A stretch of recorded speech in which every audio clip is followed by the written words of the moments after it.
ചേഞ്ചാ Nigeria വരുമെന്ന് ഓർമ്മിച്ചു. ഓ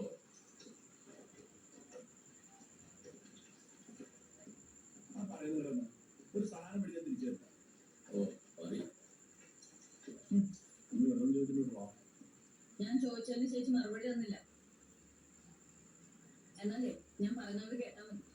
സാധാരണ ഒരു അസാൾട്ട്, ഈ അസാൾട്ട് എന്ന് പറഞ്ഞാല് ഈ അടിപിടി കേസൊക്കെ ഇതൊക്കെ ആയിട്ട് ആശുപത്രിയിൽ ചെന്നാല് ഹോസ്പിറ്റലുകാരെ ആദ്യം ഞങ്ങളെ ഇൻഫോം ചെയ്യും. വലിയ പരിക്കൊന്നുമില്ല, ഓക്കെ ആയിട്ട് പോയിട്ടുണ്ടെങ്കിൽ ഞങ്ങളത് കാര്യമാക്കാറില്ല. പിന്നെ പരാതിയായിട്ട് വന്നാലേ തുടർ നടപടിയുള്ളൂ. ഇന്നലെ ചേച്ചിനെയും കൊണ്ട് മോൻ ആശുപത്രിയിൽ ചെന്നപ്പോൾ ഞങ്ങൾക്ക് ഇവിടെ ഇന്റിമേഷൻ വന്നു. ഓക്കെ ആയതുകൊണ്ട് ഞാൻ തിരിച്ചു വിളിക്കേണ്ടെന്ന് വിചാരിച്ചതാ. പിന്നെ അടി കൊണ്ടത് ഒരു സ്ത്രീക്കല്ല, ഒരു ഭാര്യയല്ല, ഒരു സ്ത്രീ എന്ന നിലയ്ക്ക് എനിക്ക് ഉൾക്കൊണ്ടതല്ല. അതുകൊണ്ട് തിരിച്ചു വിളിച്ചതാ. ഹോസ്പിറ്റലിൽ നിങ്ങളുടെ ഇളയ മോന്റെ നമ്പർ കൊടുത്തിട്ടുണ്ടായിരുന്നു. എങ്ങനെ ഞാൻ വിളിച്ചില്ലായിരുന്നെങ്കിൽ ഇന്ന് നിങ്ങളുടെ വീട് ഒരു മരണ വീടാണ്. അതറിയോ? ഞാൻ വിളിക്കുമ്പോൾ നിങ്ങളുടെ ഇളയ മോൻ ആത്മഹത്യ ചെയ്യാനുള്ള ഒരുക്കത്തിലാണ്. അവനോട് ചോദിച്ചെന്താന്നറിയോ? അമ്മയുടെ സ്വഭാവം നാട്ടുകാരും ഫ്രണ്ട്സൊക്കെ അറിഞ്ഞാൽ ഞാൻ എങ്ങനെ അവരുടെ മുഖത്ത് നോക്കൂ? ശരിയല്ലേ? ഞാൻ എന്തൊക്കെ പറഞ്ഞിട്ട് അവനെ പിന്തിരിപ്പിച്ചതെന്നറിയോ? എനിക്കിതുപോലെ ഒരു അനിയനുണ്ടായിരുന്നു. അവനിപ്പോ ഇല്ല, ഒരു ബൈക്ക് ആക്സിഡന്റ്. ഞാനിന്നൊന്നും വിളിച്ചില്ലായിരുന്നെങ്കിൽ ഇന്നത്തെ നിങ്ങളുടെ അവസ്ഥ എന്താ?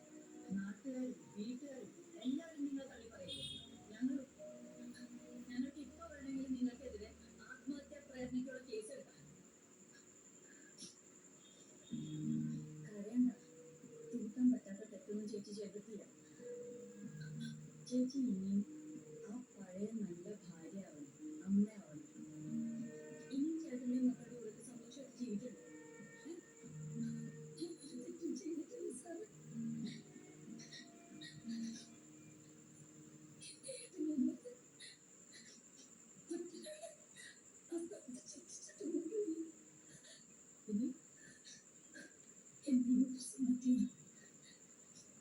ഒരു വർഷം മുമ്പായിരുന്നു സർജറി.